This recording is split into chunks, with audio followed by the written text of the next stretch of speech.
So, here we go, we can start. So we do the Namo Tassa first of all.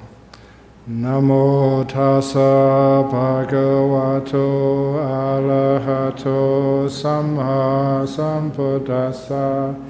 Namo Tassa Bhagavato Arahato Samma Sambuddhassa. Namo Tassa Bhagavato Arahato Samma Sambuddhassa. Buddhaṃ Dhammaṃ Sanghaṃ Namasami. So the introduction for those of you who haven't been here before, this little presentation is based on a book which was written by Ven Ajahn Brahm over 100 years ago called The Word of the Buddha.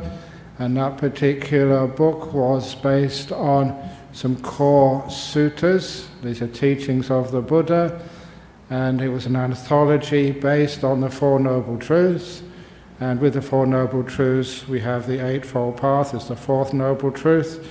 And in this translation which I have done, trying to modernize the translation, make it more meaningful and more accurate, we've already discussed the first three Noble Truths, and a little bit about the fourth Noble Truth, about the path. And on that path we have the 8 factors of the path, and the first one we're looking through is right view, which takes the majority of this presentation. So I already mentioned a little bit about the basics of right view and wrong view, and now we come to the unprofitable questions. If anyone should say thus, I will not become a practicing Buddhist until I discover whether this universe is eternal or not, finite or infinite, whether my permanent essence and my body are the same. I use the word permanent essence as the idea of an atta, a self or a soul, because I want to give that word a much more accurate meaning. What do we mean by the word soul or a self in Buddhism? We mean some essence, some part of you, essential part of you, without which you cannot exist, and which continues forever, a permanent essence. So many people have that idea of as a soul, or an infinite consciousness, a ground of all being, or whatever word you wish to call it, a permanent essence. So, I will not become a practicing Buddhist until I know whether my permanent essence and my body are the same, or my permanent essence is one thing, my body is another, or whether Buddha persists after death or does not persist after death, or both persists and does not persist after death, or neither persists nor does not persist after death. That person would die before they found out. So these are what we call the philosophical questions. And it's not actually become experiencing the answers to this, but being told as a belief system. I want to be told what you believe, what is right, and I will not become a Buddhist until you answer these questions for me. And the Buddha gave the very common simile, and the Buddha's simile was suppose somebody was shot with an arrow. And I'm trying to modernize these similes by keeping their essence. Suppose a person was shot with a gun, and medics would come to help them. Then that person said, hang on a minute, who pulled the trigger? What type of gun did they use? And why did they shoot me? Moreover, let me see your medical qualifications first. I will not let you treat me until you answer all these questions. That person will be considered to have wrong view and might die before their questions were answered. So that's my translation of a well-known simile of being shot by an arrow, a poisoned arrow. So trying to change the similes to bring them a little bit more up to date, make them more useful. Therefore, one who seeks their own welfare should put out the bullet of unhappiness, pain and suffering. First of all, so you don't go and ask these great philosophical questions. The Buddha is saying is actually just suffering, unhappiness. Figure that one out first of all. The other ones will come afterwards.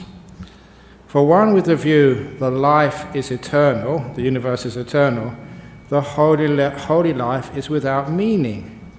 In other words, there's no end of you. And for one with the view life of the universe is not eternal, again the holy life is without meaning. You're going to end anyway. Whether one has the view the universe is eternal or the universe is not eternal, there is rebirth, there is aging, there is death, there is sorrow, crying, pain, unhappiness and distress, the destruction of which I prescribe in this very life. So we're not really saying that, are you going to exist afterwards in heaven forever after, or are you not going to exist at all? So instead we say, these are the problems: birth, aging, death, sorrow, crying, pain, unhappiness. And the path of Buddhism is to destroy those things. This is like right view, focusing on what Buddhism is actually teaching you and giving you, and what's most important. Any comments or questions about that so far? Okay. So in order to end suffering, rather than to give you philosophical answers, which I said you'll find out the answers to those questions later on, but and you don't believe what the Buddha says about them, you find out for yourself. But that is not the main purpose. Know why the Buddha taught. The Buddha taught to end birth, to end suffering. So now we have the 5 basic fetters. A fetter is, actually I should get a better word for this. A fetter is like a ball and chain, something which ties you to, I think they used to put these fetters on criminals 100, 200 years ago, chaining their legs together. The fetters are what stops you progressing, stops you being happy, stops you being free. Here, one who has not seen the Dhamma, and we call this a putuchana, it literally means the ordinary folk, abides with a mind addicted and attached to a view of a permanent essence. And they do not even seek an escape from the long-standing wrong view of a permanent essence. When that wrong view of a permanent essence has become habitual, it is regarded as a basic fetter. In other words, you just look at life, you assume life from a point of view of a permanent essence somewhere within you. One who abides with a mind addicted and attached to skeptical doubt, or to a belief that rites and rituals are sufficient in themselves to reach awakening, to desire for the 5 senses, addicted and attached to aversion, then they don't even seek an escape from these states. Then when these states have become habitual, they are regarded as the 5 basic fetters. In the sutras, they sometimes call them the lower fetters, and the other ones are higher fetters. But to me, fetters are fetters. One is basic, one is much more refined. So I use the word basic fetters instead of lower. These, the 5 basic fetters, are what tie you to the world and stop you being the first 3 fetters stop you being a stream winner, and the next 2 fetters stop you from becoming a non-returner. Any questions about that? Comments? Okay, we'll carry on. Now those are the problems, and this is one of the reasons why those problems are not overcome.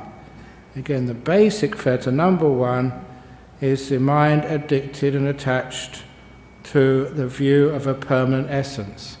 For those of you who know Pali, that's called Sakaya Ditti, sometimes called self-view. The first of the fetters, the one which you overcome, which sends you on the path to enlightenment, to realize there's no driver of the bus, which is you. So that's what I'm saying here, the view of a permanent essence, which is hearing me, knowing what's happening, and making decisions in your life.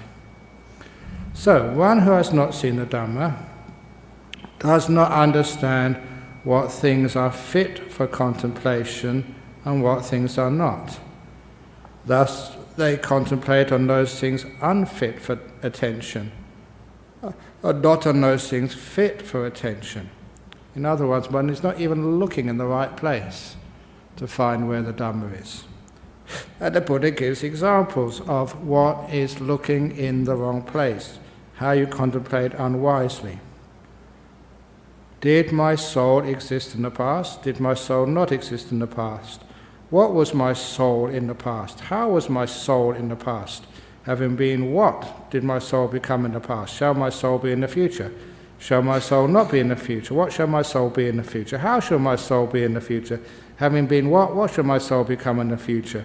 Or else you are inwardly perplexed about the present. Is this my soul? Is this not my soul? What is this soul? How is this soul? Where has this soul come from? Where will it go? And I use the word soul in here instead of permanent essence, because this is usually the word which is used when you contemplate unwisely, your soul, your essence, whatever. And the reason why these are unwise considerations is because they all are founded on the existence of a soul. Yes, you are here, I am, and now you want to say, was I in the past, or did I just come in this present? And then what was my soul in the past? How was my soul in the past? And what is this soul? How is this soul? Where has this soul come to be? This all assumes there is a soul somewhere, and you're trying to find out where it is and what it is. A simile is looking for the Loch Ness Monster. Just because you haven't found the Loch Ness Monster doesn't mean it doesn't exist. Maybe it's hiding in some deep cave underneath the waters in that lake in northern Scotland. So just because no one's found it doesn't mean it doesn't exist. So people keep looking at it, and of course they're looking in the wrong place. So when you think there may be something there, it's unwise considerations. So 6 views about the soul. When you attend unwisely in these ways, when you're looking in the wrong place, one of these views, conclusions, comes about. The view that I possess a soul arises you as true and established. Or the view I possess no soul, only a material body whose conscious life is a mere byproduct of a brain arises in you as true and established. I'll just read them out and I'll go back upon them afterwards. Or the view I know the soul with a soul, which is similar to I know therefore I am, arises you in true and perceived. Or the view I perceive there is no soul with a soul arises in you as true and established, and that is the soul is but cannot be seen. Or the view I perceive a soul with what is not a soul arises in you as true and established. The 5 khandhas can know the original mind.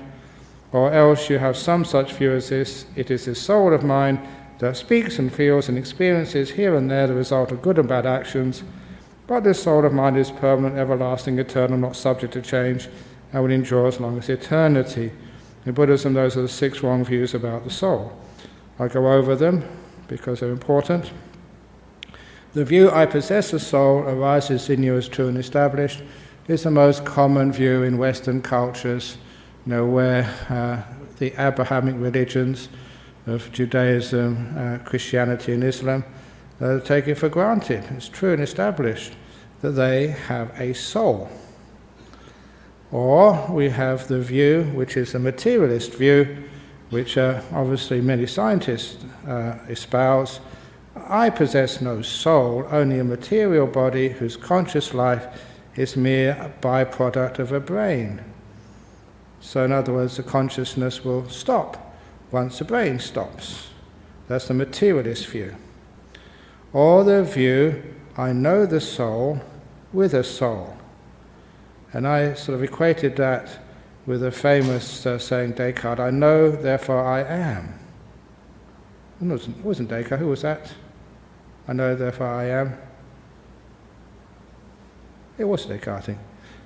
I know, therefore I am, arises in you.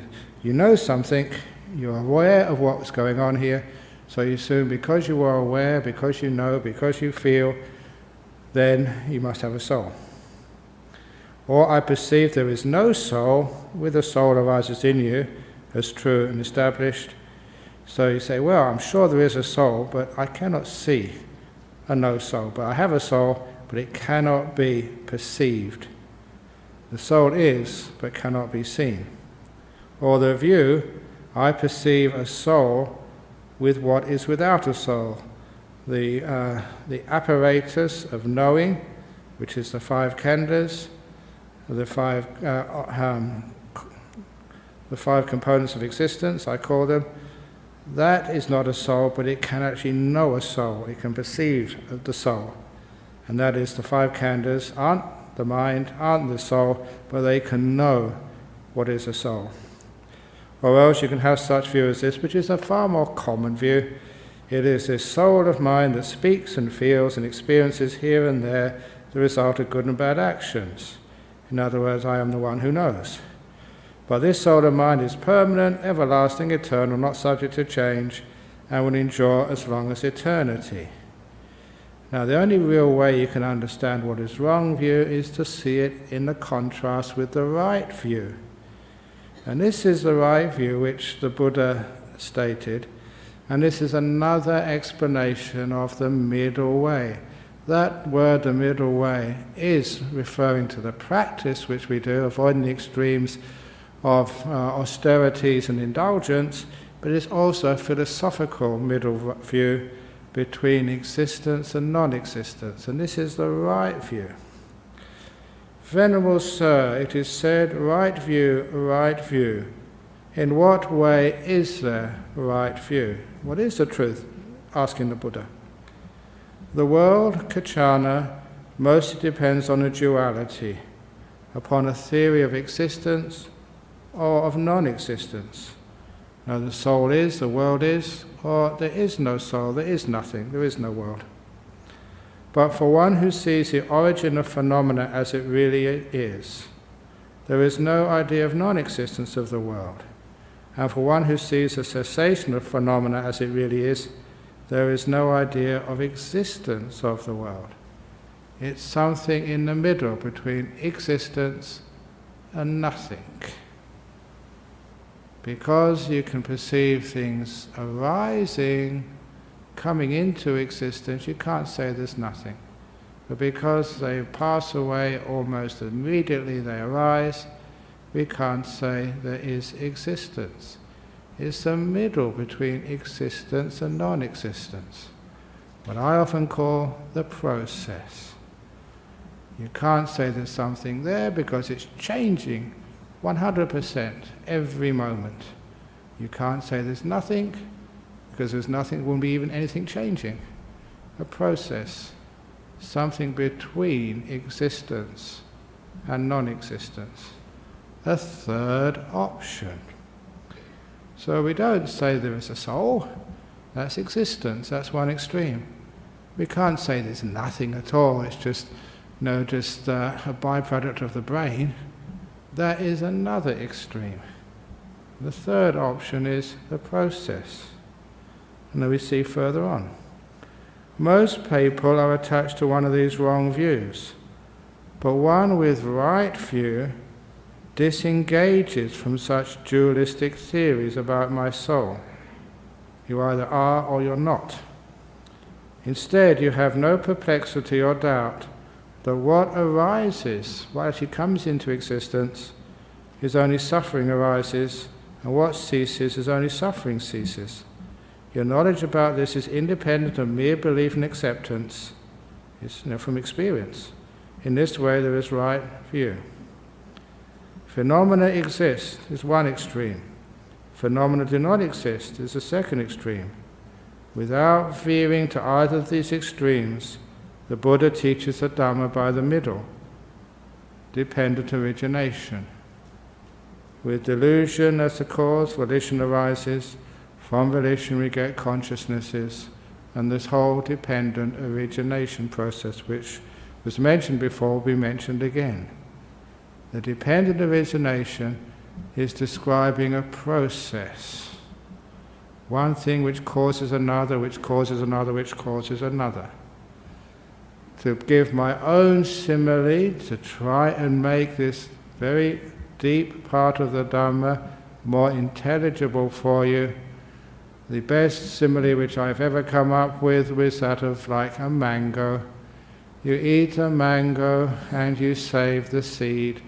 You plant the seed in your garden, and maybe 5-10 years later on you have a new mango tree. And you can see the process from that first mango to the mango you eat 10 years later from the tree which is generated from the seed. You can see that seed in the ground start to split, and a tiny green shoot start to work its way slowly, day by day, getting closer to the surface. And when it pushes through the soil, and it can be seen just a tiny, looks like a piece of grass. And as it grows and grows and grows, the stem of that, what looked like a grass, becomes wooden, it becomes a sapling. And it grows and grows and grows, and the base gets thicker and thicker, and it pushes forth more branches until it becomes a tree. And then you see the first time when it's mature enough, it flowers. And at the base of the flowers swells, and there you get the mango. And eventually when the mango is ripe, you can pluck it or it falls to the ground and you can eat it. And the question is, so what went across from the first mango to the next mango you're eating? And of course there's nothing in the mango you're eating now which was there in the mango seed which you planted. It's totally different. But you can see the whole process from moment to moment, day to day, how a little seed becomes a tree, providing a new mango which you can eat. It's an example of a process without anything in that process which was there in the beginning, there in the middle, or there at the end. A process without a permanent core, without an essence. And this is how the Buddha was describing just what drives that process we call body and mind. From things like delusion to volition, later on craving and fuel for existences. This is the force which drives the process, which is ever changing. One moment, the next moment, very different. So this is a beautiful simile of what the Buddha is saying here. The two extremes is saying there's nothing there. Of course there's something. You can see the mango, you can see the seed, you can see the tree. There's something there, but it's not something permanent. You can't say it is because it's always changing. In science, in maths, it's like the point. The point is not something which doesn't exist, but it has no extension. It's got no, you can't measure the length of a point. It's halfway between being and not existing. So, this is the idea of the in-between. Not is. Can't say there's nothing. In between a soul and materialism. And of course the dualism of Western philosophy was always between those two. People who believe in the soul, which was a religious part of Western culture, and those who believe in there's no soul, it's just a byproduct, an illusion created by a brain, which is the other extreme. That's the dualism which the Buddha was pointing to. And the Dhamma is neither of those extremes. It is a third option. So if there was other arguments, if there was a soul, a permanent essence, would there be what belongs to a soul? Its attributes. You can know something by, finding out what it consists of, but a much better way to define something is what its function is, what it does. Because it's a car if you can sit in it and you can drive around in it. That's what's called a car. It's defined by what it does. And there's so many other things. A cup is what you can put tea in. So one way of understanding what a thing is, what is yourself? What is a soul? You understand it by what it does, not by actually what it is. So, If there was a soul, a permanent essence, would there be what belongs to a soul, its attributes? Yes, Venerable Sir. So you can know a soul, a self, by what it possesses, what it owns. A garden, you know it's a garden by its attributes. It's got flowers in it. It's got sort of grass in it. Where you park your cars, you can't say that's a garden. It's got cars in it. It's got asphalt. That's how we know that it's known by what is inside of it, what belongs to it. So if there was a soul, would there be that which belongs to a soul? Yes. If there was what belongs to a soul, would there be a soul? Yes, Venerable Sir. The Buddha is saying here, the attributes of a soul are not to be apprehended as true and established. What do you own? What is part of you? You don't own your will. You prove that many, many times. Advertisers and politicians know that. They influence your will. They take control of it. You don't own your mind. You try and stop thinking. Yeah, you'd like to, wouldn't you? So easy. Just, I'm going to be still now. I'm going to get into jhanas. I'm not going to do anything. Can you do that? Because you don't own your mind. It's not yours to tell what to do. If you had a slave, then yeah, if it was a slave, you can tell it what to do. But your mind is not your slave. Men have found out they don't own their wives. Can you tell your wife what to do? You can't tell your husband what to do either. You don't own them. You might try and you find out that truth. Do you own your body? Of course you don't. I don't want to get sick. I've got lots to do today. But then you come and get sick. So what do you own? What do you control? What you own is what you control. You don't own your kids, your children. You're trying to control them, and that's where you suffer, cause problems. So your mind, you don't own anything. Because you don't own anything, there's nothing which you can control. That's the Buddha's argument. It's proof that there's no soul. No attributes, nothing it owns. Since a soul and attributes of a soul are not apprehended as true and established, then this basic belief, namely, this is the soul, this is the world, after death I shall be impermanent, everlasting, eternal, not subject to change, I shall endure as long as eternity, would it not be an utterly and completely foolish belief? What is the soul? What does it own? It doesn't own anything.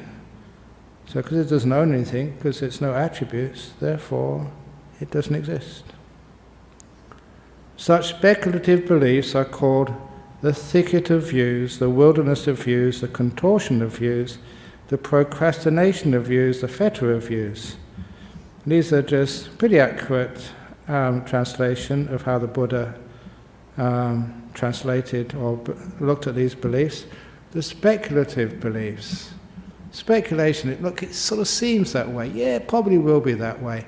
You don't know it for sure, just like you speculate on the stock market. You've got really good information. Yeah, it looks like that stock is going to go up, but you're not really sure.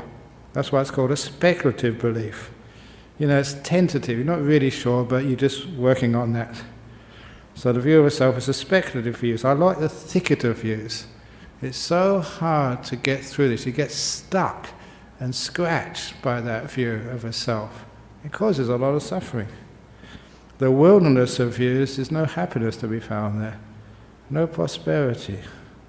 The contortion of views is another great simile of the Buddha, because you really have to bend the truth and really sort of try very hard to defend that view. So it's almost like you have to bend over backwards to support that view. Procrastination of views, it actually puts off doing what needs to be done. When there's a self, a soul, you say, well, it doesn't matter, the world is not the soul, so I can just eat, drink and be happy because tomorrow I'll go to heaven. And the fetter of views, because it does stop you being free. Shackled by the fetter of views, the unenlightened person is not freed from birth, aging and death, from sorrow, lamentation, pain, unhappiness and distress. They are not free from suffering, I say. So actually believing in a permanent essence is the main reason why you keep getting reborn. Because there's something there to be reborn. Your belief creates the next world for you to carry on in. Now the unenlightened, this is a wonderful little sutta here. Oh, by the way, that one which was the Kachana, the two extremes and the middle doctrine, that became such a very famous sutta in the history of Buddhism, because as Buddhism became more intellectualized, where monks spent more time arguing than meditating, and they started developing different schools of Buddhism, and first of all just different interpretations, and then just much more differentiation of ideas and views. And we started getting in about 1,000 years after the time of the Buddha, or maybe a bit earlier than that, the first shoots of the Mahayana coming up. And the Mahayana was not anything to do with a difference of practices, but much more a difference of views and ideas. And it was a very famous Buddhist scholar called Nagarjuna. He was a bit disgusted about all these monks arguing, and mostly about the nature of a self. Is there something there? Is there not something there? And Nagarjuna, he went back to this one sutta. He quoted this. This is what he told everyone to look at, to say, look, you're both wrong. The Buddha taught about a middle way. And about you can't say there's nothing, you can't say there's something, it's in between that way, it's the process. And that actually started, that became known as the Majjhima doctrine. But strangely enough, that Majjhimaka, which is one of the great schools of Buddhism, that became adopted by Mahayana. And it became one of the great Mahayana schools. But it's based on a sutta which is straight out of Theravada. So many scholars notice this as a real strange anomaly of history. Here he tried to pull everybody together by going back to original teachings of the Buddha, and instead of trying to unite people, he actually developed another school. And that's sometimes what happens. You've got two different schools. Say you've got the Protestants and the Catholics, and somebody comes along, let's unite everybody, and then we get a third group, the united group. Unfortunately, that's what happens in the world of sectarianism. But of course, as a very good monk, I mention this so often, I'm a very good monk, I've been celibate for 42 years, so I don't believe in sects, whichever way you spell them.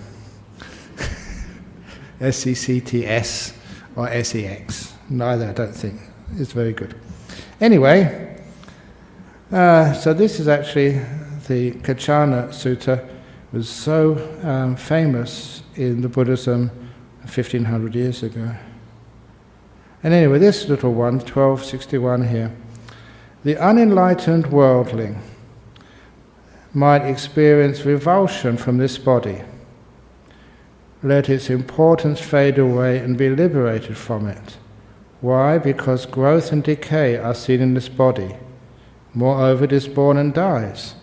We can see that, we know this, and so after a while you get pretty fed up with this body. Don't invest so much in it. Especially when you get old, you keep it going, but it's a lost cause. No one ever really recovers from sickness in hospital. They just put off dying for a few more years. You'll end up getting sick again. So what is that great saying, the definition of life? Life is a sexually transmitted terminal disease. It's a very, very wonderful saying. Unfortunately, that came after the time of the Buddha, that saying. So anyway, this body, we can all see that. And sometimes if it's revulsion, this body, isn't there something else? Let its importance fade away and be liberated from it. Why? Because growth and decay are seen in this body. Moreover, it's born and dies, whatever you do.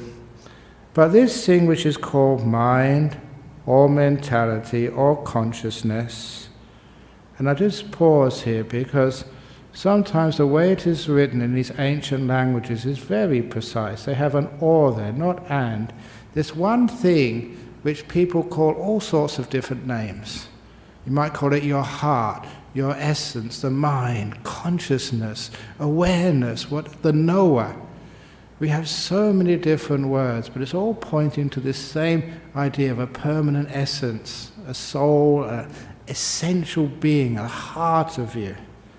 And here, this is what the Buddha is saying, that one thing, which is sometimes called mind, sometimes called mentality, or sometimes called consciousness, those three Pali words, chitta, mano, or vijnana, that one thing which is called by all these different names, the unenlightened worldling, people who haven't seen the Dhamma, is unable, they just can't do it, to experience revulsion towards it. Revulsion towards your mind. Fed up with it, had enough with it. Why? And let its importance fade away and be liberated from it. Why? Because for a long time you have held, appropriated and grasped the wrong view that this chitta or mind or consciousness, whatever you call it, is mine. This I am. This is my permanent essence. So because of that view, that there is something inside of you, a self, a soul, a permanent essence, a mind, a chitta, whatever, because you've grasped it, this is what the grasping is. That this is mine, this is who I am, this is my permanent essence. That's why it's impossible to doubt it, to see it fade away, to let it go. So, next one, suppose a fire, again this is one of the ones I quote very often, Agi Vachagota Sutta.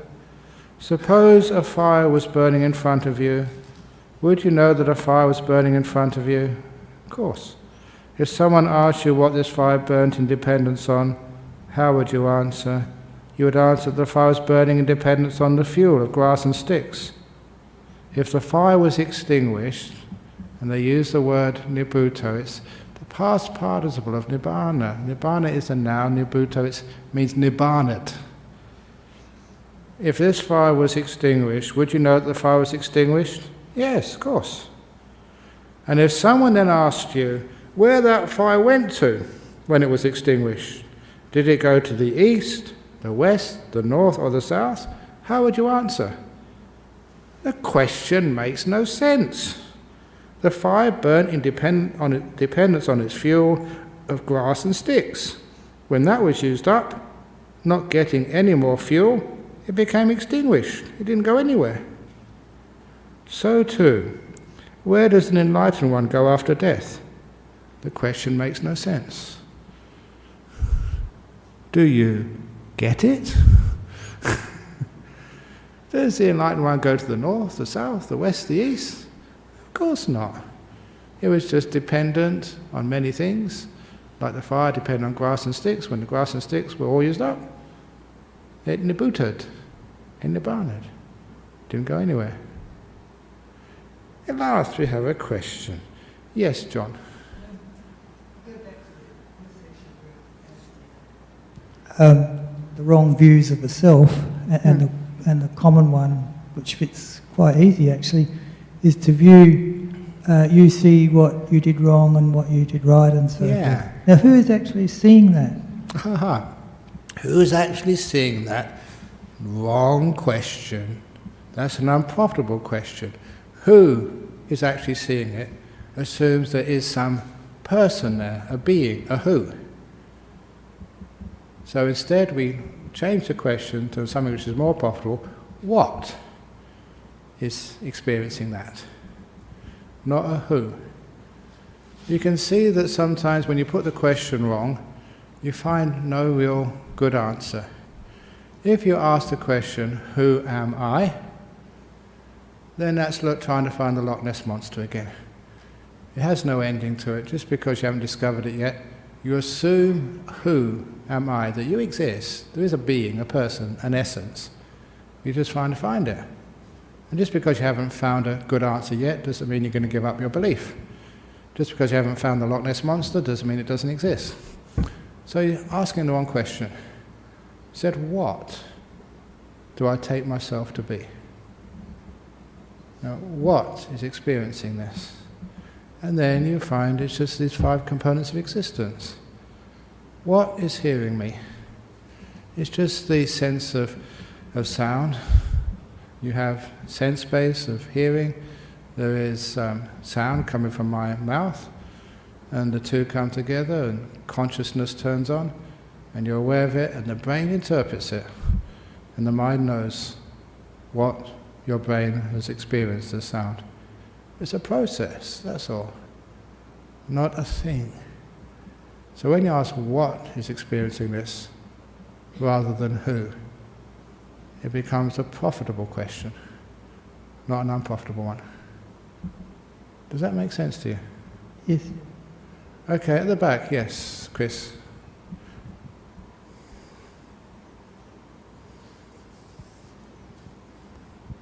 Bhante, after the Buddha died, all the Buddhists that lived on up to now, they take refuge in the Buddha, Dhamma and the Sangha. Yes. What are we taking refuge in when we say we're taking refuge in the Buddha? So we're taking refuge in a memory of a guy that was around 2,500 years ago? What are we taking refuge in? What you're taking refuge in, there's 2 answers to that. One of the things you're taking refuge in is not to the person, but actually to the existence of enlightenment. The Buddha as a stage in this process which we call the 5 components of existence, the khandhas, the final stage. But there are Buddhas around. But the Buddha existed, not as a being, because beings are not important, but as a process. It's one of the reasons why that if you ever go to India and see some of the old carvings, and those carvings are not from the earliest days, but maybe 300, 400, 500 years after the Buddha passed away, he would always be represented as a footprint with no person, no foot or leg or body there. Sometimes an empty seat, sometimes a tree, but no one sitting underneath it. It was always a symbol of an absence. A Buddha was not a being, but a Buddha was an absence of a being, an emptiness. That's why, sometimes the other thing you saw was a seat, but with no one sitting on it. They became like the symbols of the Buddha. So when people took refuge in that, they understood what they were really taking refuge in. Of course, now, we have solid Buddha statues. Something much more tangible, which means our beliefs are much more solid and tangible. And people believe in a Buddha as sometimes, we've seen this, praying to Buddha that my girlfriend will actually fall in love with me, or that that I will actually win the lottery next week. And people actually do that here, independent of what all the monks and nuns teach over the years. But they take the refuge as something more solid. But as we go more deeper, the great saying is that the one who sees the Buddha sees the Dhamma, the one who sees the Dhamma sees the Buddha. And those two become indistinguishable. So when I take refuge in the Buddha, in the deeper sense, I'll be taking refuge into the fact that Dhamma can be manifest in a human being. So what is the role of devotion in Buddhism? The role of devotion is being devoted to the Dhamma, to the Buddha. A good example of that is, and I quoted this even today, that the Buddha said to Ananda just before the Buddha passed away, you don't worship, you don't pay devotion to the Buddha by offering flowers and candles and incense. Don't do that, he said, but still we do that. We pay devotion to the Buddha by following the teachings he gave us. That's the only way to worship a Buddha. Following the teachings, the example. So, and my take on that was one of the first stories in Good Bad Who Knows, and stories of flushing the Holy Quran down the toilet. And they say, what would happen if you flushed a Buddhist holy text down the toilet, Ajahn Brahm? They say, yeah, you can flush as many Buddhist holy texts down the toilet as you like. You can blow up the Buddha statues, you can burn down this temple, you can kill all the monks and nuns. But I will never allow you to flush Buddhism down the toilet. To flush peace, kindness, forgiveness, tolerance. And that's where I started to mention the difference between containers and contents. Now that is a mistake most people make. That's not the Buddha. That's a container. What did that symbolize? So that's where we take refuge, not in the container of the Buddha, the person, the statue, but the contents. What did the Buddha embody, teach, practice? The example is what we take refuge in. So what would you recommend as our stance towards other beings that have become enlightened since the time of the Buddha? You can know that there's some, traditions in the Tibetan Buddhism and other traditions that say that there are other people that have followed in the Buddha's footsteps, even in the early monks after the Buddha who became enlightened. What is your view about how we should adopt an attitude towards these people, and do we show them respect and reverence, or do we just discount them? You show what they represent as reverence, not the being, but what they represent. Some of those people have got pretty profound teachings. Yeah, exactly. But it's the visions you respect, not the persons.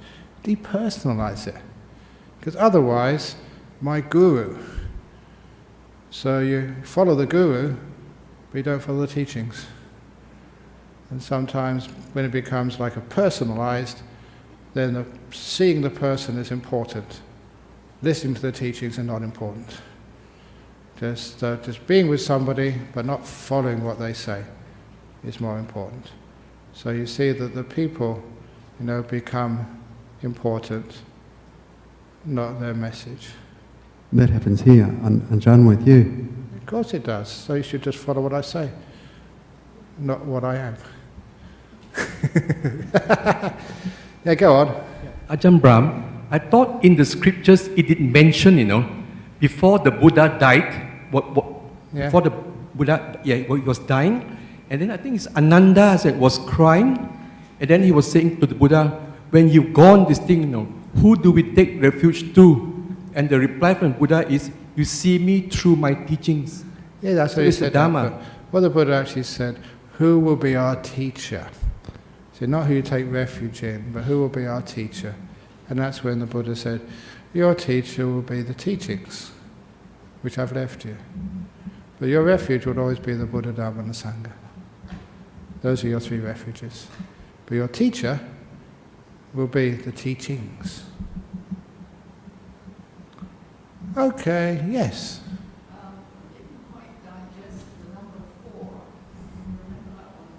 4. Oh, this is the... I think, therefore I am. Oh, yeah. Oh, no, that's number 3, I think. Or number 4. I perceive there is no soul with a soul.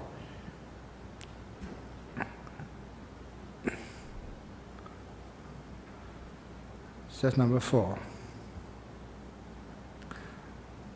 So that you infer that... What it was something to do with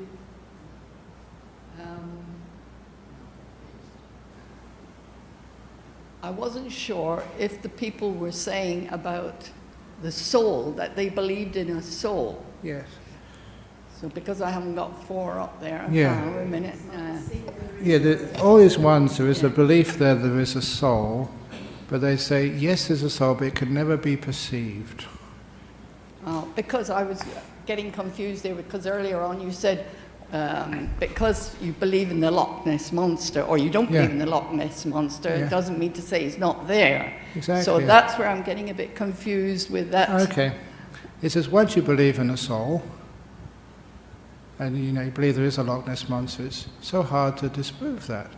So there's different ways, of looking at that. Ah. They say, well, the Loch Ness Monster is invisible. We just do not have the apparatus to find it, but we're sure it exists. So this is the same to say that in the days we didn't have a mirror, yes, we have a face, but we can never see it. So this is like, yes, we know there's a soul, but that our apparatus, the means by which we can know things, it just cannot go that far. I see. So we were not saying, as Buddhists, that they're wrong. There is no soul. We're not saying that then.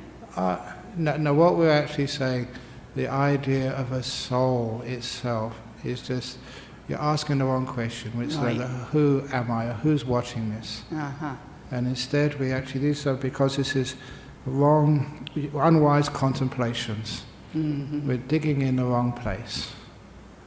Okay, So- thank you.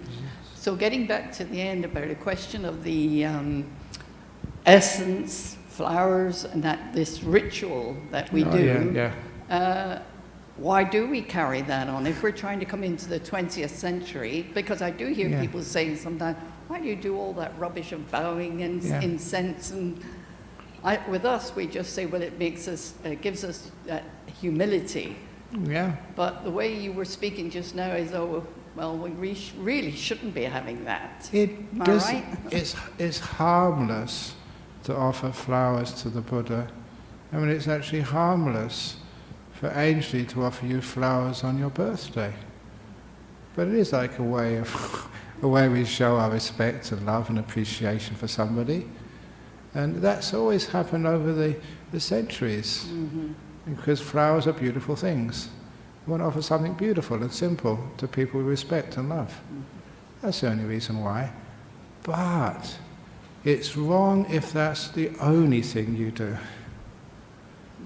So if that's all Ainsley ever did, gives you flowers on your birthday, and he never really was kind and appreciated you and looked after you and loved you for the rest of the time, then it would be just useless. So what he was saying there, you shouldn't just offer flowers to a Buddha and not just pay heed to the advice he's giving you. The most important thing, you can give flowers, you don't give flowers, but what really is important, the real way you can pay respect to somebody as a teacher, is to follow their example, to do what they advise. Sure. So Okay, that's what the thank Buddha you. will say. Mm-hmm. And again, now there is too much rituals, as you know, in most communities, in most religions, not just Buddhism, in Christianity and stuff. I remember going to the first ordination of a priest. No, it was a bishop, of K. Goldsworthy, I think it was. I got an invite to St. George because it was the first female bishop in any Christian tradition in the world. And it was done here in Perth. So I got an invite. 2 hours it took. So much ceremonies and rituals just to make someone a bishop. Fortunately, I was sitting next to my mate Abbot Placid. He was the old abbot of the Benedictine monastery in New Norcia. We had a little pew for non-believers, so I was there with the Catholics and it was a uniting church. We had a great time because we were telling jokes to each other, like naughty schoolboys in church, but because we were both abbots and we couldn't be sent out. That was a lovely time. Without his presence there, I'd have just been so bored. 2 hours of ceremonies. So we all do our over-ritualized stuff. And of course, in our 21st century, some people like rituals. And they really get off on them. Fine, if you want to go to rituals, don't come here. I like it just, basic, right, straight down to earth. But other people like those rituals, fair enough. Yes, Don? The second part of the offering of flowers Yeah. meditation, isn't it? It's not only a ritual, it's more than a ritual. It would be wonderful if there was more meditation than chanting. But in most of the times, people offer their flowers and they leave. So that's what usually happens. If we do like a flower puja here, a flower ceremony, we put a bit more effort into giving a Dhamma talk. Not just giving the precepts, but maybe doing a bit of meditation, fine. But in many places, they offer the flowers to the Bodhi tree, do a bit of chanting, and off they go. So there's not that much meditation which I've seen in some of the temples which I've been to. But if the people actually reflect on what the stanza means... Oh, if they could reflect, that'd be wonderful. Then the second part is the... But a lot of time they say it in Pali, and even when I was in Sri Lanka recently, many of the lay people said, even when the monks give bhana, give the teachings, they use such complicated language with so many sort of terms which are just based on Pali. A lot of people say they don't understand a word that monk was saying. Because even the language, the monks in Sri Lanka, they actually do use a special language, very Buddhist language, which is not what common people speak. So, even the language, has to be brought down to earth. As the taxi drivers, as the people selling bananas in the market, would say. And then people can actually understand them. That's why they liked hearing talks in English. Even though for many English was their second language, they could understand the Dharma better in English than they could in Sinhala. That's the same in Thailand as well. People use really very philosophical language. They use jargon. And sometimes you can't understand what the heck they're saying. And because in places like Thailand and Sri Lanka, people are just so reverent to the monks. Even if they don't understand it, they say, sadhu, sadhu, sadhu. And so the monk comes away thinking, really good Dhamma talk. Because, you don't say, that monk, I didn't understand a word of it. So this is what I'm very happy with being in Australia, because if I make a mistake, I get so many emails back. And so they keep me honest. So thank you so much for your criticisms. It's true. Okay, where were we? Oh, this is the right view. And views and discussions about the soul. Are you okay just carrying on? It's 4 o'clock now? I usually say till 4:30 in this class. Okay, here we go. Now, one who says, experience is my permanent essence. Now, this is very common that, I am because I think. It's not just think, because I feel. I know, I can hear this, therefore I must be. So, experience is my permanent essence. Should be told, there are 3 kinds of experience: pleasant, painful, and neutral. Which of these 3 do you consider to be your soul, your permanent essence? What is pointing out here that experience is always changing. It's never the same. And in this particular case, you can see it divided into 3 parts, pleasant, painful, and neutral. Which of the 3 do you consider to be your soul? When a pleasant experience is felt, no painful or neutral experience is felt, but only pleasant experience, and the same with the other 2 combinations. When painful is felt, no pleasant or neutral is there, only painful. And when a neutral experience is felt, no painful or pleasant is there, only neutral experience. You only feel one at a time.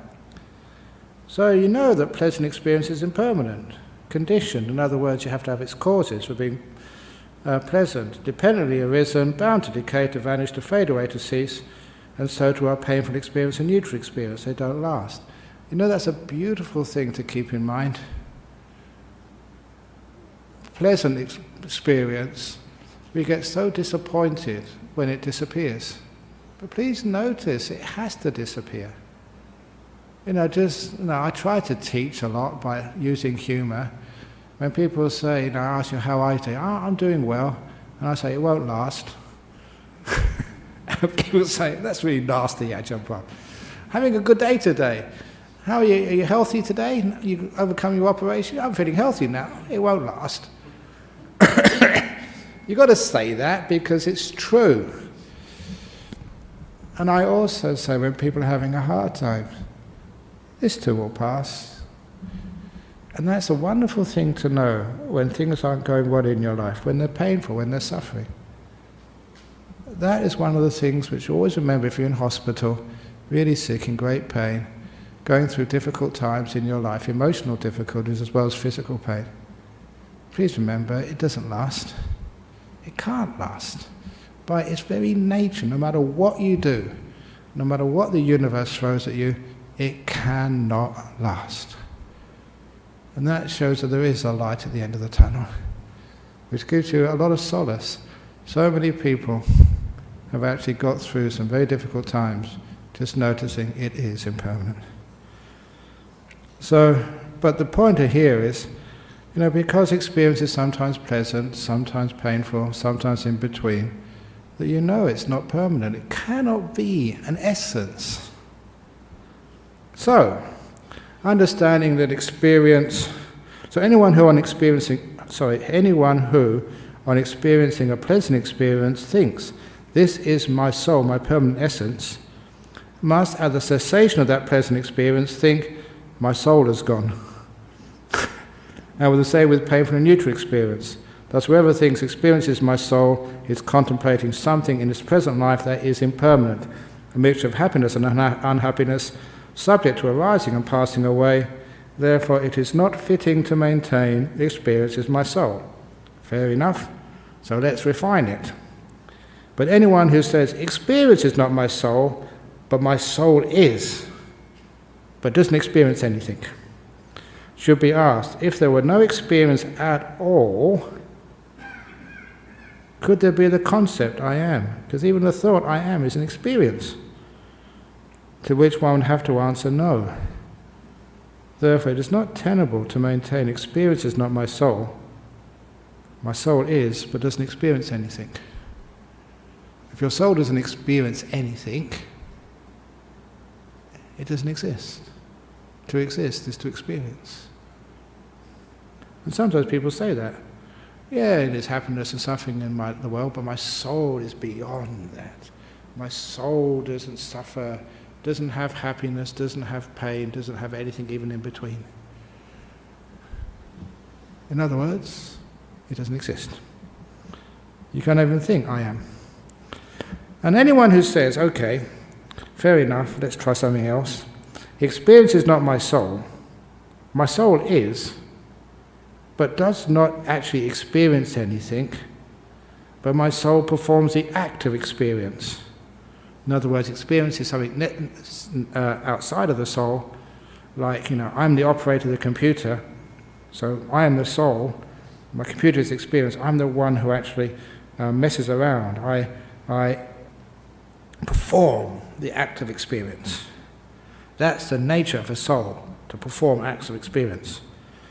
So it should be asked, well, if all experience absolutely and totally ceased, it wasn't performing anything, could there be the concept, I am this, to which one would have to reply, no.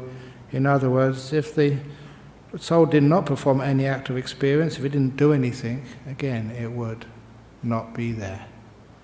This goes back to a very common philosophical insight. Again, first from René Descartes, that I think, therefore I am. And I saw this was graffiti. Oh, no, he said something else.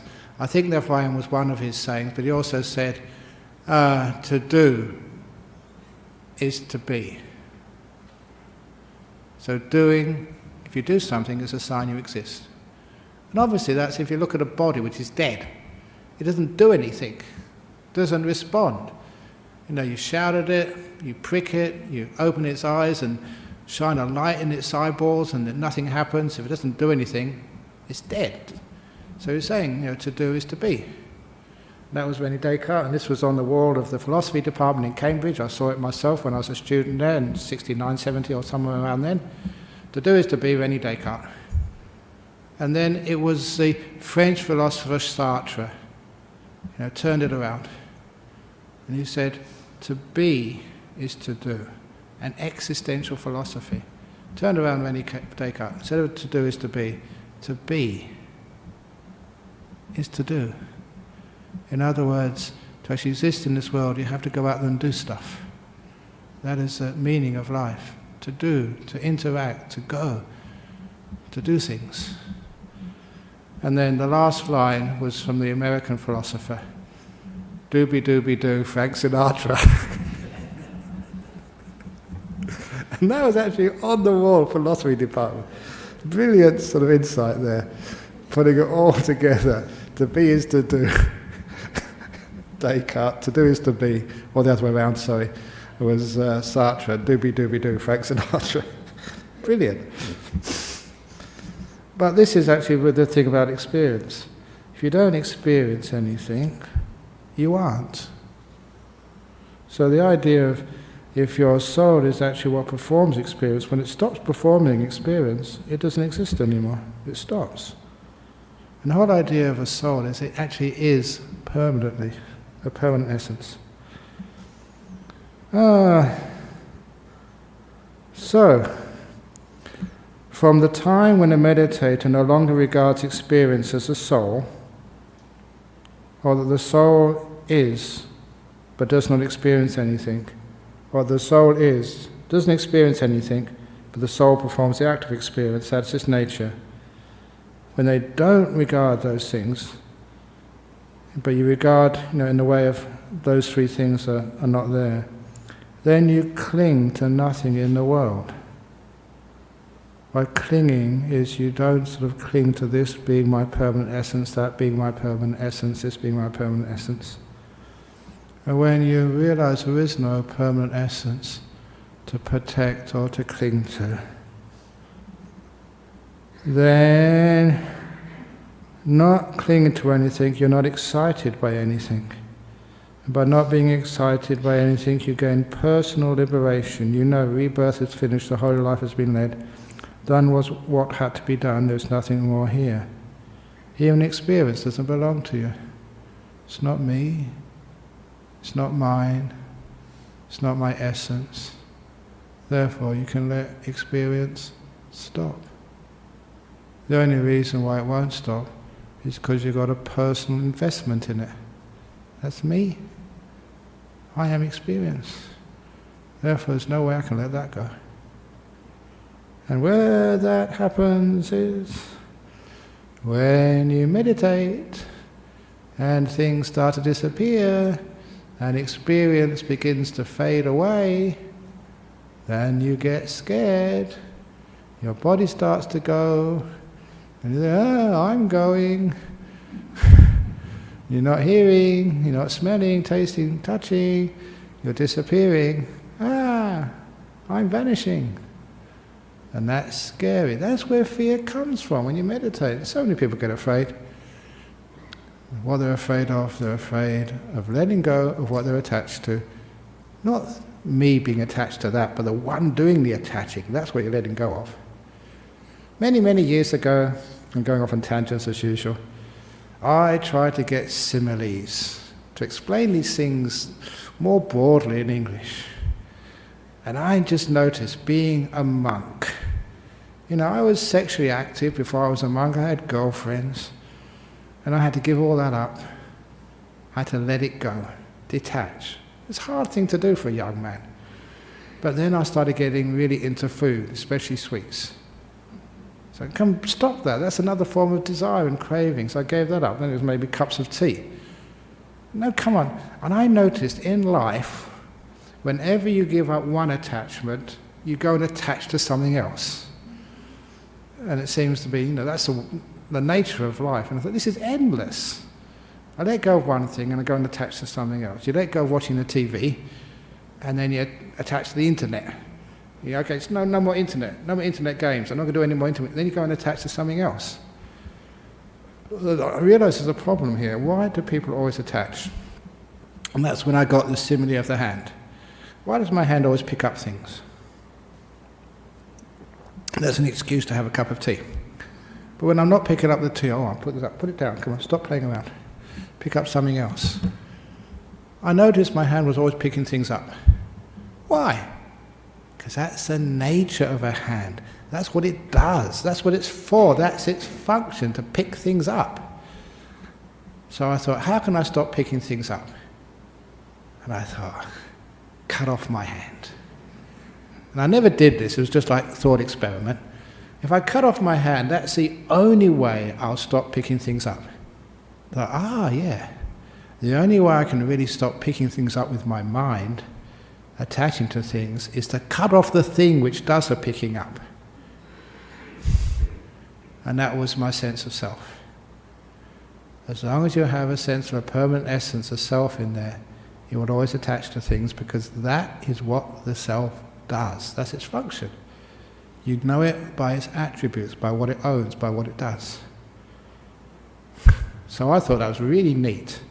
I thought I was so smart thinking up that simile, until I found the Buddha got there before me. He's got the simile of the hand. The simile of the hand and the foot, he has two of them. And that was really spooky.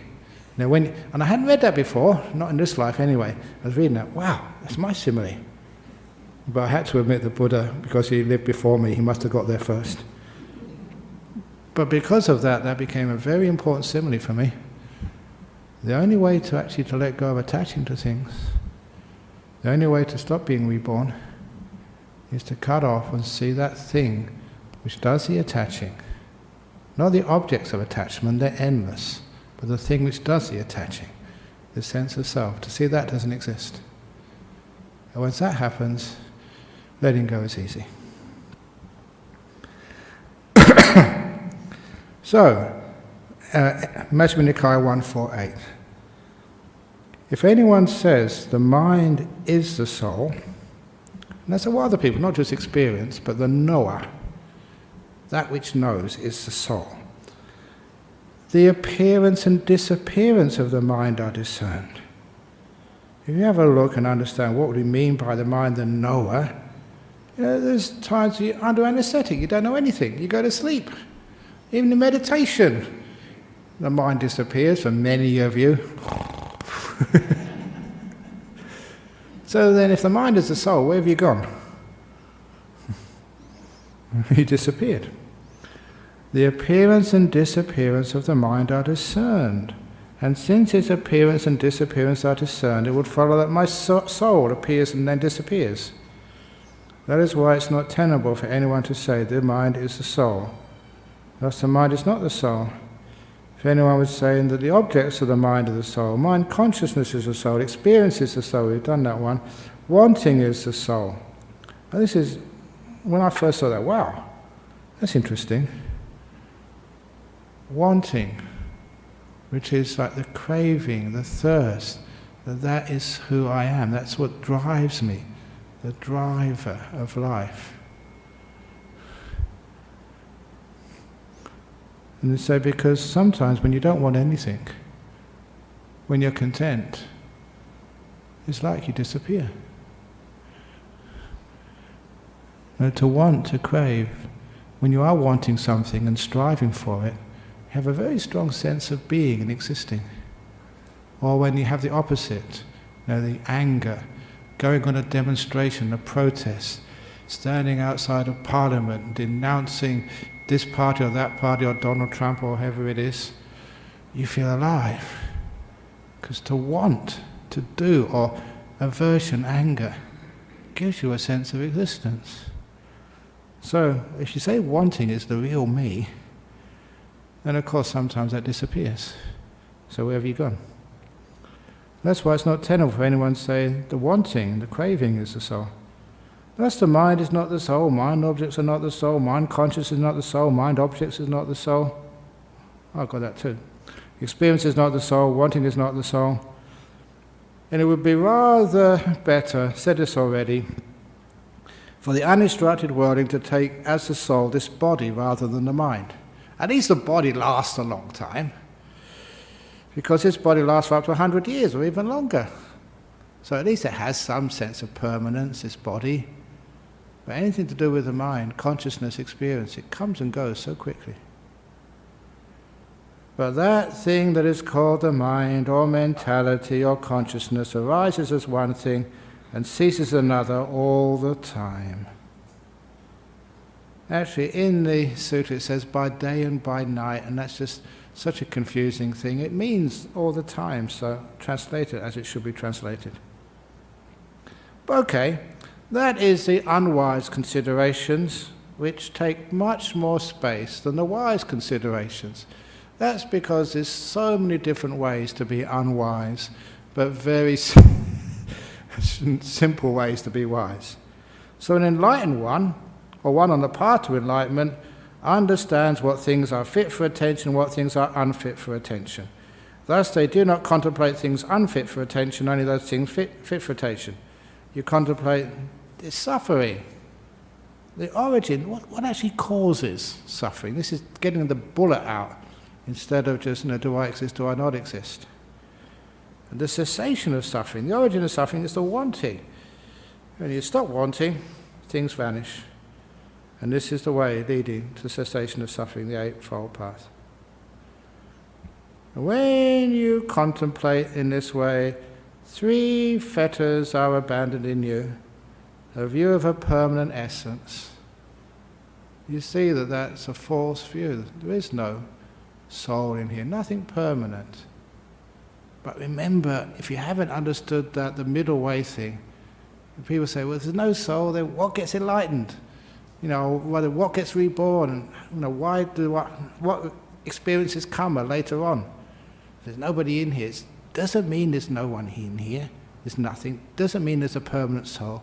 The process, the third option, not the duality of this or that, the in-between, which is a process. That's why this dependent origination is so powerful. It describes the process. A leads to B, and when B arises, A is totally God. B leads to C, when C arises, B is totally vanished. Nothing goes across, just a process, a cause and effect, giving the illusion of a self, but it's just a process. It's not there's nothing, there is something. You can hear me. There is, but not a permanent essence. A process, the third option. So, you contemplate suffering. And remember what it said earlier, what arises is only suffering arising, suffering passing away. Agitation, irritation, stops the beautiful peace of nothing. When you contemplate in this way, 3 fetters abandoned in you, a view of a permanent essence, skeptical doubt, you see, you don't need to doubt or have any sort of faith anymore. If it's just faith and belief, there's always doubt attached to that. You never really know for yourself. And a belief that rites and rituals are sufficient in themselves to reach enlightenment. Those who have abandoned 3 fetters are all stream enterers, no longer subject to rebirth in a lower realm, and headed for full enlightenment. And the reason they're no longer subject to rebirth in the lower realm is that they can let go of the bad karma, which would usually make them feel guilty enough to send themselves to a lower realm. It's the old guilt thing. How many of you, you should forgive. You've heard me talk about that. You've read other people talk about that. You've learned it in the Sutta. You know it's really important to forgive and let go of the past. But can you do it? No. Not until you have seen there's nobody in here. When you finally see there's no permanent essence, who's there to blame? And this guilt thing, which really comes from the sense of a self, a permanent essence which was responsible for all of this, disappears at Disiruwana. The idea of guilt and blame, when you realize there's nobody in there, when there's no driver at the bus seat, then you stop complaining. You stop getting angry at the bus driver. Why did you stop here? Why can't you drive faster? Why can't you do this? They do have Uber cars now. And I'm sure that when not Uber cars, the Google cars are driverless cars. When more people go in the driverless cars and they have a crash or they turn the wrong way, You got no husband, you stupid husband, you should look at the map before you drive. You know wife, you always lose directions, wife. You've got no one to complain to anymore. That would make driving very boring in the Google cars. So, when there's no one to complain to, it means there's no guilt. When there's no guilt, the bad karma of the past doesn't actually catch you. No more rebirth in lower realms. You don't need it anymore.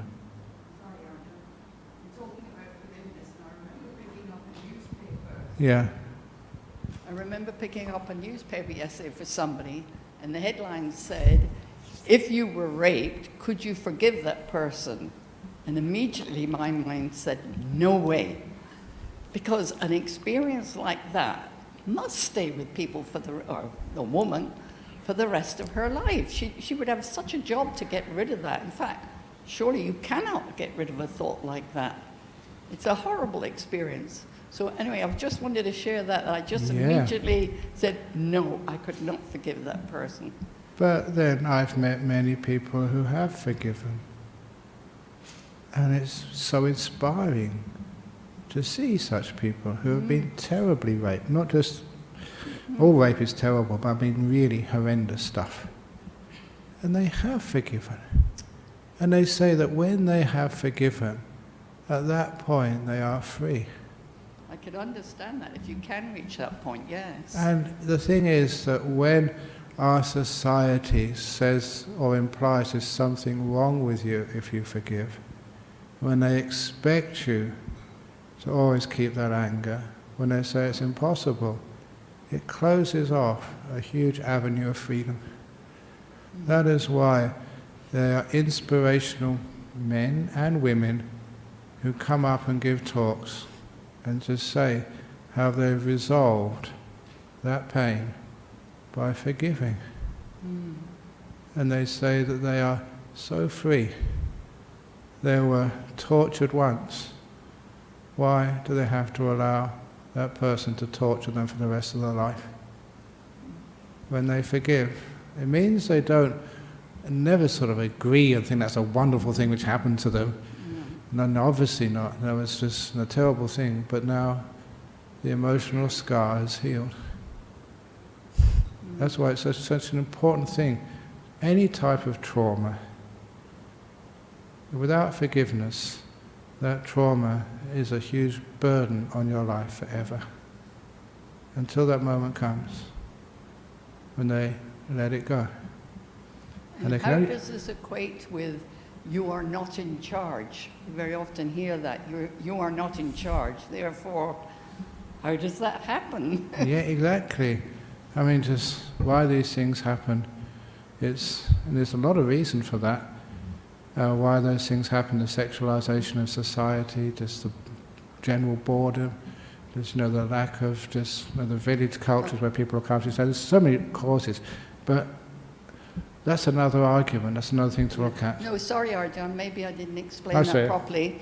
What I was meaning was that for that person to be able to forgive, as you said, you've met them, and then have a confusion of, well, you're not in charge. That means you're not in charge of forgiving yourself, or forgiving. That one, yeah. Do you understand me? Indeed. I mean, this is why when that is encouraged by our community, by our society, by others, you can't do it for yourself. You need help, encouragement. And one of the things is, it's possible. You can do it. It's allowable. And just to know that, you mean I can forgive? And that is a possibility. It's a huge opening of other avenues. I always say the first thing about forgiveness is to know that you can forgive. And the second thing is see the benefits of forgiveness. And once you've marketed forgiveness to yourself, then the ways of forgiveness are just many, many, many. But also, the problem doesn't stop when you've forgiven yourself. Your personal problem has stopped. Now, you've got to make sure, learn from it, make sure it doesn't happen again, or it happens less frequently. That's why the people who have been through that, and they know what they're talking about, they can just really go up there and just give amazing advice why these things happen and how, strategies to make sure they never happen again, or happen much less frequently. But without that forgiveness, it gets suppressed deep inside a person. And they suffer and suffer and suffer, and sometimes they don't know why they're suffering, why their life is going sort of pear-shaped. Acknowledge, forgive and learn, the AFL code. So, and that happens makes it much easier when it's not a personal thing anymore. I don't know how many times that I've read, seen, that people think that they're dirty, they're not worth anything anymore. Girl has done nothing absolutely wrong, not their fault at all. But they take on this sense of uselessness, meaninglessness, and that's what happens when you don't forgive. Thank you. How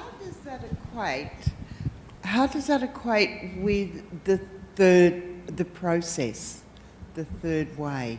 The third way of forgiveness and how does it all slot together? Well, it is. It's just not a being in there. It's this process which has been defiled and hurt.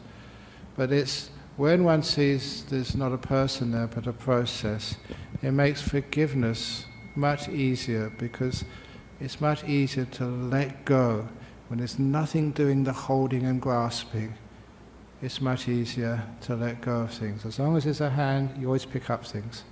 As long as there's a sense of me, there's always a sense of guilt and a sense of hurt, which we won't let go. You are not that girl who was raped. You're a different person. And that gives avenues for freedom. No one can defile you. You always change. So this is another way of looking. But I'm going off point now, because I was doing about the sense of self and how once that sense of self has been seen for what it is, just a delusion, an assumption which has no basis, and the third option gives you something else to replace it by, that makes it easier to let go. That's why one becomes a stream winner. Yes, Don, make it the last question. Yeah, very quickly, just to get back to the soul, Yeah? could one argue that your accumulated karma is really the equivalent of the soul? Because that is what you carry across from life to life, and that's what determines what you are going to be. Yeah. The soul is like the vehicle, and the karma is the container. It's the contents of that. So I mention that because I just see Sompok, he's putting all of the dana which we've accumulated on the weekend into the car to take back to Bodhinyana, over there. But the karma is not really defines the soul, because it's just the karma is what you put into that soul. It's almost like the contents. Because that's one of the other things, once that sense of soul is seen for what it is and vanishes, you've got no container anymore. You can't drive things off into the future. You've got nothing to carry the karma. So if the karma is what goes into the, and the soul is the container, Yeah. then it exists, isn't it? It doesn't exist. It's only that if you think it exists, if that is your view, then you have a container, and then karma can be carried. But if you see that for what it is, it's not a container after all, then you can't fit anything in. So it's the delusion which creates that sense of self, and with that sense of self, it does create the possibility for karma to be carried.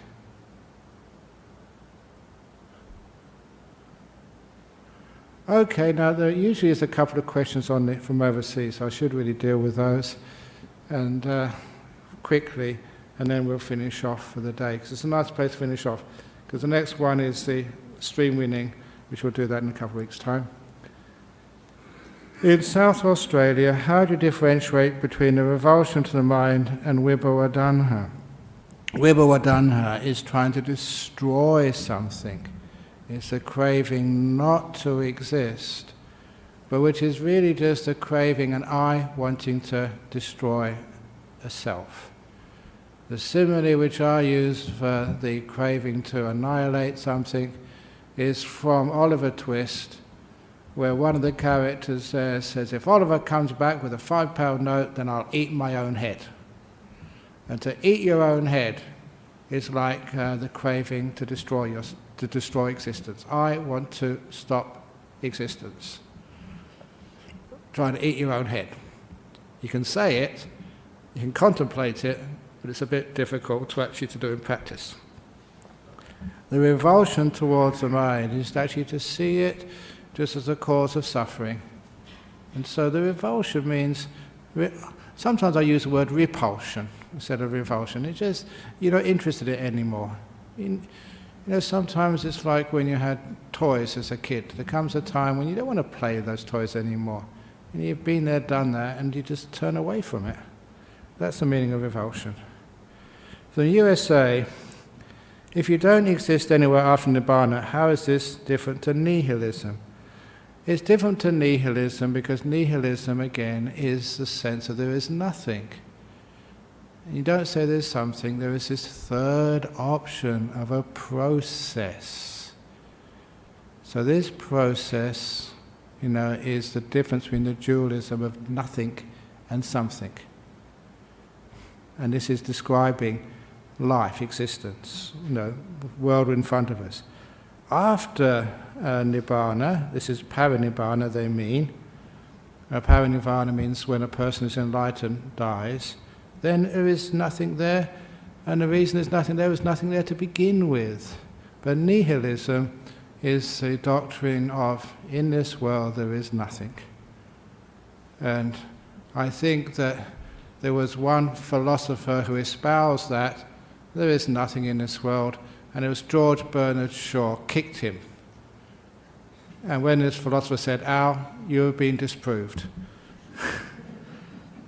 And lastly, in Singapore, right view is perfected only on stream entry, which needs one to walk the Eightfold Path. How should a soul believer walk the rest of the Eightfold Path to eventually get right view? A soul believer walk the rest of the Eightfold Path is the soul believer. After a while, you know, you hear these things and they make a lot of sense. I think it is actually important what I said earlier. You need an alternative. The third way, mentioned as, between existence and non-existence. Because otherwise, anyone who says, there is no soul, nihilist, or, there is something, both are unsatisfactory. And to find an alternative, that third way taught by the Buddha, he called it the middle way, between existence and non-existence, is very helpful. Because, what I took to be a self, which I said, didn't make any sense, there's nothing there, nihilism doesn't make sense. But now I understand what this is. What I took to be a self is just a process. And that makes a lot of help for a person to see it in another way. And of course, the other way which does it is do some meditation, let the sort of things disappear, and then it becomes really obvious.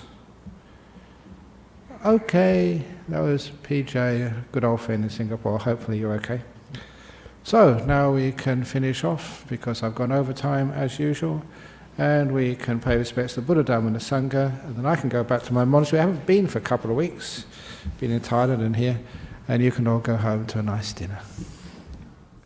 Sadhu.